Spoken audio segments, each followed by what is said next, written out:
ولادت او زمانه د حمل داسې مبارکه وه چې ګیر چاپېره څومره ونې او بوټي دي او څومره کبل دي دا ټول رازرغون شو. هغه تازه هواګانې راللې، اوبو بندوبست شو، دا ټول د پیغمبر علیه السلام هغه برکات او کرامات او د پیغمبر علیه السلام د ولادت هغه نښه چې په کومه شپه د پیغمبر علیه السلام ولادت وشو. په فارس کې یوه آتشکده وه، د هغې مذهب دا مجوسیانو دي به د اور عبادت کول. په دغه آتشکده کې د دې په مذهبي عبادتګاه کې چې کوم دی یوه ډیوه بله وه او دا د 1000 کالو نه مسلسل بله ده. خو چې په کومه شپه د پیغمبر علیه السلام ولادت وشو دا ډیوه مړه شوله. په کسرا کې یو محل دی، د هغې په ستنو کې دي د محراب په شکل کې داسې تشبیه جوړه کړې چې په کومه شپه د دواړو جانو سردار ولادت وشو، زلزله راغله او هغه ستنې راپرېوتې. شیطانان په اسمانونو ته تلل او هلته کې به د غیب خبر معلوم کو راولل. دلته به یې نجومیانو ته وویلې چې داسې واقعه به راپېښېږي. په دغه شپه باندې دې شیطانانو باندې پابندي ولګېدله چې کله دې رالل دې خپلو نجومیانو ته وي چې مخ د ځمکه باندې داسې یوه لویه او عظیمه کارنامه شوې ده، ځکه چې زموږ اسمانونو ته په تګ باندې پابندي ولګېږي. او چې کله دا مجوسیان او پارسیان دې راجمع شول خپلو علماو سره، وایي چې دا څه وجه ده چې مسلسل 1000 کالو نه بله ډیوه چې کوم دی هغه مړه کېږي.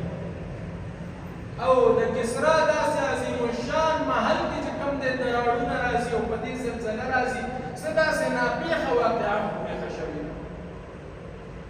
نو دا هغه وخت چې په کوم وخت کې د دواړو جانو سردار محمد مصطفی صلی الله علیه وسلم دې دنیا ته تشریف راوړی.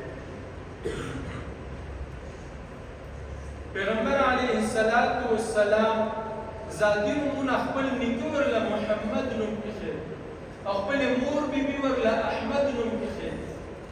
چې کله ومېوه او عقیقې وکړه ټول قریش یې راجمع کړي، د هغې دپاره د دعوت اهتمام کړی دی.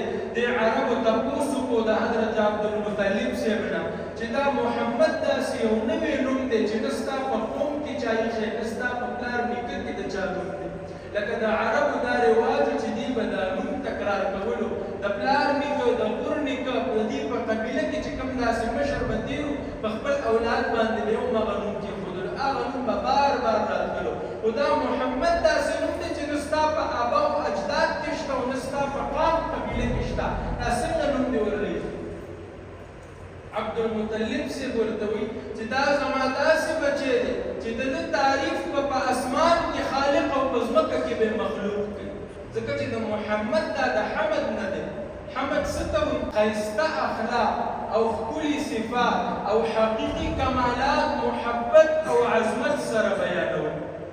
او بیا چې کله باب تفعیل نه د اسم مفعول صیغه محمد شو، داسې شخصیت چې هغه د اخلاق حسنو نه او د ښکلي صفاتو نه او د کمالات حقیقیو نه چې کوم دی نو معنون دی او د هغه بار په محبت او عظمت سره تذکره کوو. او احمد ویلی شي په مخ د ځمکه هغه شخصیت چې څوک د الله رب العزت حمد او ثنا ټولو نه زیاته بیانوي. نو د پیغمبر علیه السلام د پلار یعنې د نیکه د طرف نه محمد نوم شو، یعنې داسې شخصیت چې د هغه په ډېر زیات تعریف او ثنا بیانېږي. او احمد داسې شخصیت چې په مخ د ځمکه